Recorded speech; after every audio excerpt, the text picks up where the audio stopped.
I spent $10,200 on my parents' big night, and my name wasn't on the guest list. 78 seats. Mine was number 0. Mom said, "You're a waitress, not a guest." Later, she texted, "You can join by video if you're free." I replied, "No worries." I canceled everything. The bill vanished. The gift? Never delivered. The party ended early, but the real shock came later when they got home. "You're a waitress, not a guest." That's what my mom said when I asked about the missing name on the guest list. I didn't yell. I didn't even flinch. I just stood there, clutching the clipboard, scanning all 78 names under soft golden lights in the reception hall I paid for. Every cousin, every neighbor, the florist, even the piano player. Everyone had a seat. Everyone but me. My name was nowhere. Not even a courtesy chair in the back. But I paid for. I started. Mom waved me off like I was offering ketchup at a wine tasting. "Sweetie," she said, stepping forward and brushing invisible lint off my black dress. "You look the part. No one will even notice." Dad chimed in from behind me. "Look, we needed help. You said you wanted to contribute. I gave you $10,000, Dad," I whispered, "and $200 for the emergency flowers." "That's what I mean." He smiled. "You're already part of it."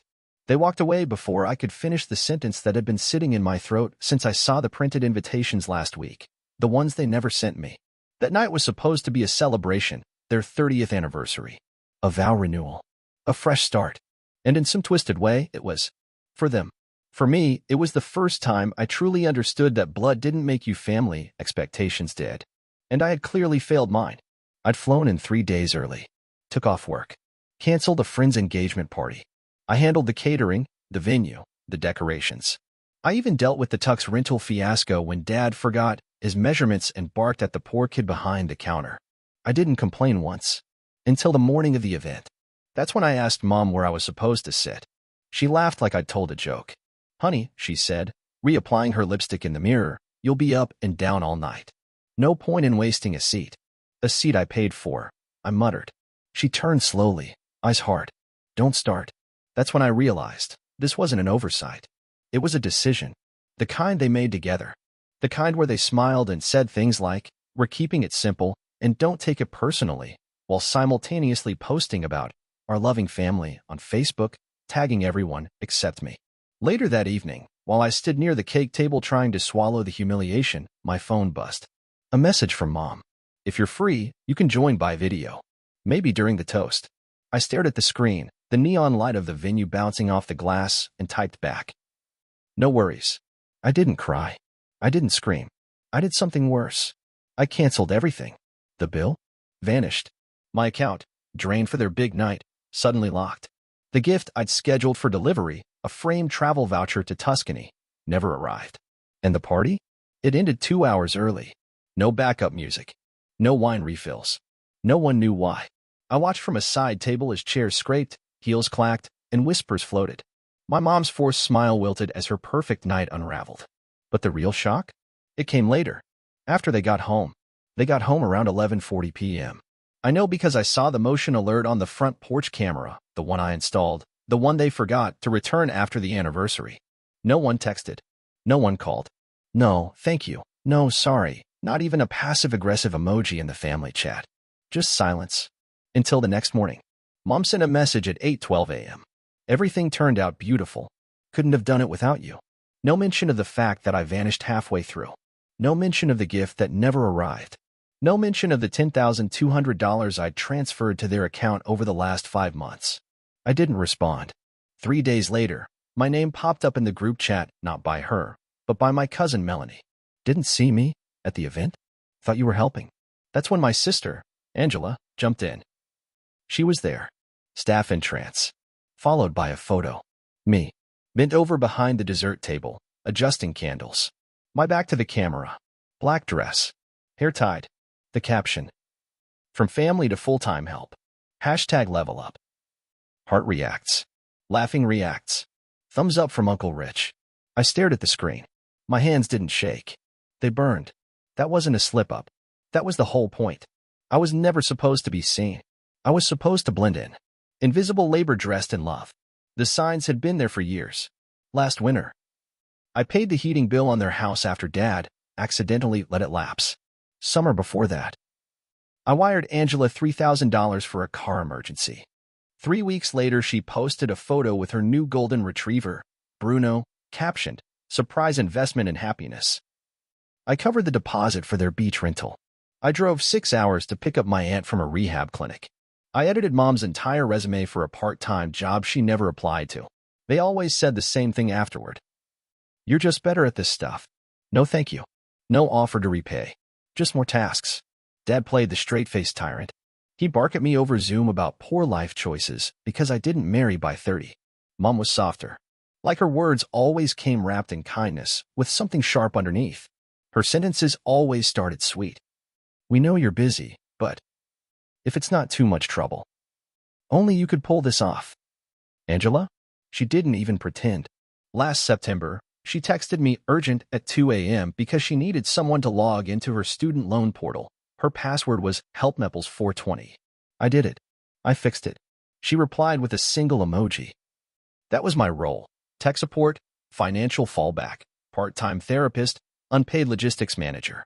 So when I saw my name listed as #0 in the guest spreadsheet, when I realized I had no plate, no card, no name, it wasn't an oversight. It was branding. "You always wanted the spotlight," Angela told me when I finally asked her about it. "We just gave you a job to match." That night, while they danced under string lights I paid for, I was restocking wine. My mom handed me her half-empty glass and said, "Can you swap this for the Riesling? The other one's too dry. And don't forget to smile. People are watching." I laughed. Not loudly. Just enough for her to tilt her head, confused. The next day, the florist called. Her final invoice had bounced. I checked the statement. Mom had moved half the balance to a spa weekend charge at the same resort they'd gone to last year without inviting me. I confronted her. Not even angrily. Just directly. She blinked, then said, "Well, you didn't say it was urgent." No apology. Just it felt like she was rewriting the rules mid-conversation. And still, I stayed quiet. Until the photos surfaced. The ones from Angela's Instagram. A carousel of perfect smiles, matching navy blue suits and pale peach dresses. Captioned, "A perfect night. A perfect family. So much love." Tagged, Mom, Dad, Aunt Lisa, Uncle Rich, Angela's ex-boyfriend, her yoga instructor. Not tagged, me. Not even a photo. I didn't exist. And then, cherry on top, Mom forwarded me a text the day after. "Aunt Marie says you didn't come off very friendly. Maybe next time you can bring less attitude." Then added, "You can join the next event by video if you're free." I stared at that heart emoji for 10 minutes before replying. No worries. And that's when I started preparing the list. Not of guests. Of receipts. Financial, emotional, digital. Screenshots. Messages. Call logs. Because I was done. And when I was done collecting, I was going to show them exactly what they built, brick by brick, on my silence. The confrontation happened 1 week after the party. Not planned. Not dramatic. Just a brunch invite. Mom sent it like nothing had happened. Casual breakfast this Sunday. Just us. Let's clear the air. No mention of the missing gift. Or the $10,200.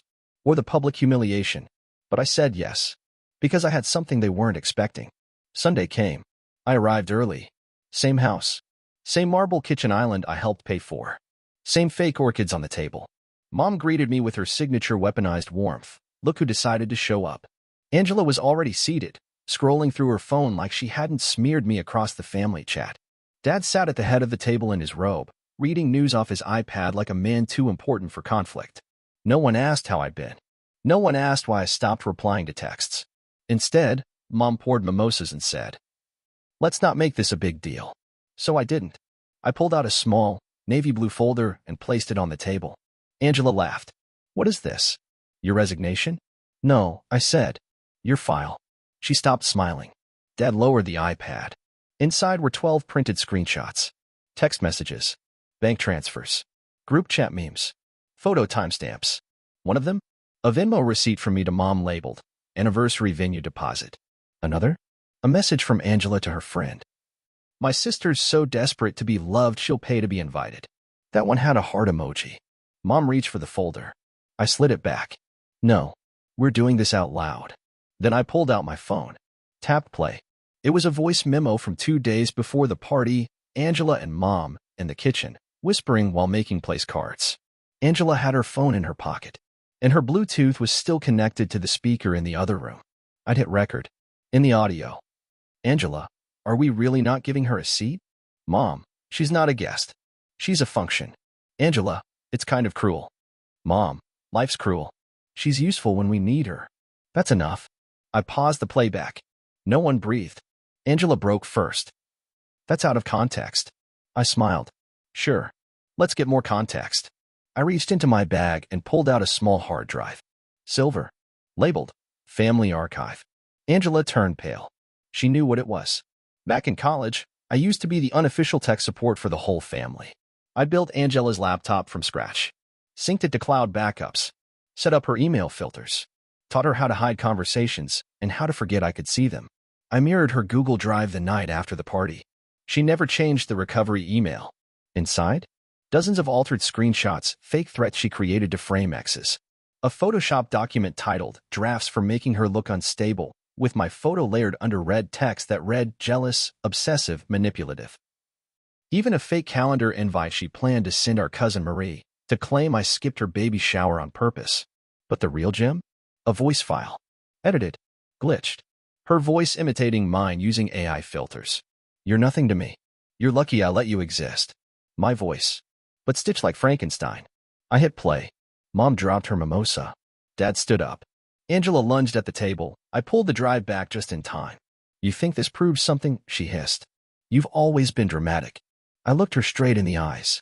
You've always been safe behind lies. But now, it's your voice. Your fingerprints. Your patterns. Dad shouted. This ends now. You're tearing this family apart over some feelings? No, I said. I'm showing receipts.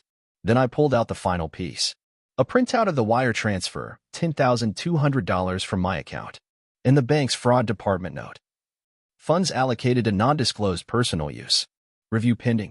Angela looked like she'd been drained of sound. Mom whispered. We can fix this. We can talk to the bank. We won't, I said, because it's not mine to fix. And then, the front door opened. Everyone turned. In walked Nathan, Angela's ex. The one she told everyone had cheated, ghosted, left her broken. He wasn't invited. I invited him. He walked in slowly. Calm, a small envelope in hand. He placed it on the table and said, You told them I hit you, that I threatened your family, that I stalked you. I lost my job because of your lies. He looked at me, then back at her. But your cloud? You never logged out of mine. Inside the envelope were printed messages. From her, begging him to fake an engagement, offering money to pretend they had history, threatening him when he refused. Angela turned to Mom. He's lying. You believe me, right? But Mom didn't answer. Dad sat down slowly, his hands shaking. For the first time, there was no defense, just exposure. I stood, looked around the room. From this moment on, I said clearly, I am no longer part of this family. Not legally, not emotionally, not financially. I held up a second folder, copies of account closures, revoked authorizations, name removals from joint lines. Angela started crying. Dad opened his mouth. I cut him off. You said I wasn't on the guest list? You were right. I was never invited. Just expected. Then I turned and walked out. No one followed. I didn't sleep the night after the confrontation. Not from stress. From clarity. I sat at my desk until dawn, organizing everything. Screenshots, audio clips, financial records, the edited files Angela made, each one a small brick in the wall I was about to raise. At 8:03 a.m., I clicked Post. Title. $10, 200 later, a breakdown of what family looks like when you're not one of them. It wasn't a rant. It was an archive. The breakdown. Every transfer I made for their anniversary night with bank receipts. The screenshot of Angela's meme calling me the help. Audio proof of my mom calling me a function, not a guest. The fake voice files. Photos of me carrying crates and heels timestamped. The video of my father saying, if she wants to carry trays, she should at least smile. I blurred names. Slightly. Just enough for plausible deniability, but not enough for confusion. Within 4 hours, the post hit 120,000 views. Comments exploded. Messages came in from strangers. I see you. I'm the oldest daughter too. This is not just your story. It's ours. By noon, 3 local news blogs had reached out.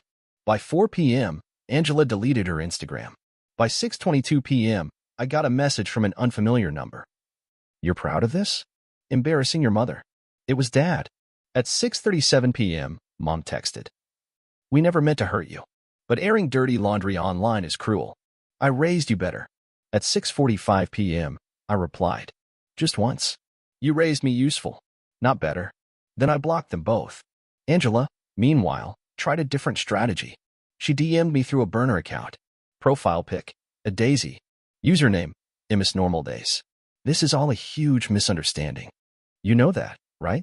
I sent her back one file, the voice filter she used to mimic me, labeled your_nothing_mix. She never responded again. But the real moment, the one that hit like a drumbeat through my spine, came 3 days later. My email pinged. Subject, Brava Grand Award notification. 3 months earlier, I had applied on a whim to a creative impact fund for underrepresented storytellers. I'd sent in a short essay about erasure, how daughters get rewritten as support staff, how silence becomes currency in toxic households. I'd forgotten I even applied. Now they were offering me $25,000 and a platform to turn my story into a digital docuseries. Not because I was a victim. Because I documented.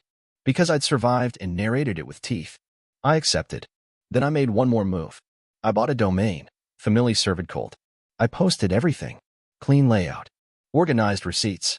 Watermarked documents. Voice files compressed for streaming. No rage.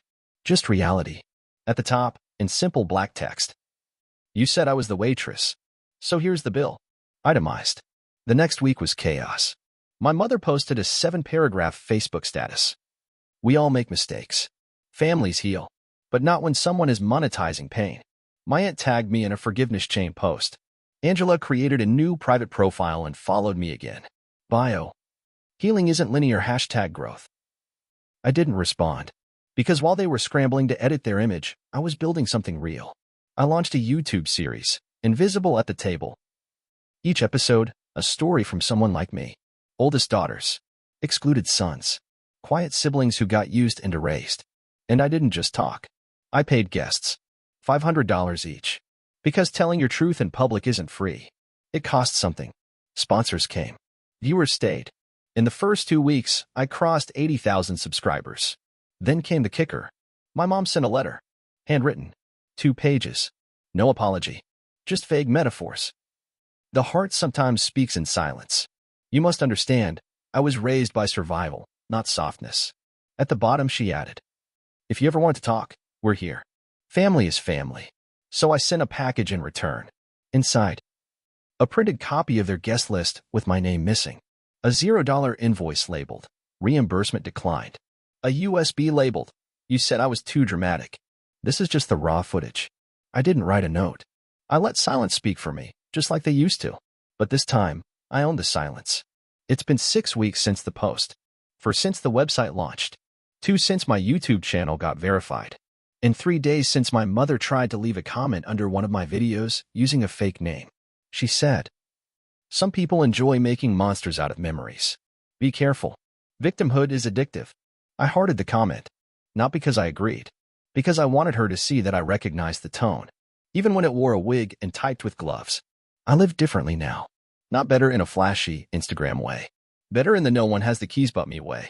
I moved into a new apartment. Small, clean, 11th floor, no shared walls. The Wi-Fi's fast. The fridge is stocked. No one knows the address. And my phone? It has a new number. The old one, the one tied to every "can you help with rent?" and "emergency favor" text, I buried it. Literally. I printed out a copy of the family group chat from the day of the party, the memes, the laughter, the absence. I rolled it up, taped it to my SIM card, and dropped them both in a mason jar. Then I drove out to the woods, dug a hole behind an abandoned trailhead, and left it there. Grave marker. Here lies the last time I begged to be included. Angela's latest attempt was an email. Subject line, I'm ready to talk now, as equals. Attached was a Google Doc titled Shared Accountability. It included a proposal for a family discussion video. Suggested script lines like, we all made mistakes and no one was perfect. A request to avoid words like abuse, manipulation, or exile. My response? A red line edit of the doc with one sentence at the top. You can't heal a lie you're still living in. I never clicked reply. Just shared the file publicly. It now has 86,000 views. The best part? Their big vow renewal night, The one I paid for, organized, and was erased from. It never made it into the local newspaper. Why? Because I called the editor myself. Told her I was the event planner. Told her the venue had a code violation. Sent the receipt. Showed her the backup generator incident that forced the early shutdown. The article was pulled. Instead, the paper ran a feature titled, "Invisible Daughters, the Cost of Being the Backup Plan in Your Own Family." I was on the cover, in black, smiling. Not because I was happy, because I was free. Yesterday, a local bookstore hosted a panel called Redrawing the Family Tree. They asked me to close the evening with one thought. I said, I'm not angry I was left off the guest list. I'm grateful, because now I know I'm not furniture to move around the table. I own the table, and not everyone gets an invitation. Mic dropped. Room stood up, and I left with nothing in my hands but my name finally mine again. On the door of my apartment, just beneath the buzzer, there's a small metal plate I had custom engraved. It says, not family, not forgiving, not available, and underneath, in smaller print, please leave all deliveries and apologies at the curb.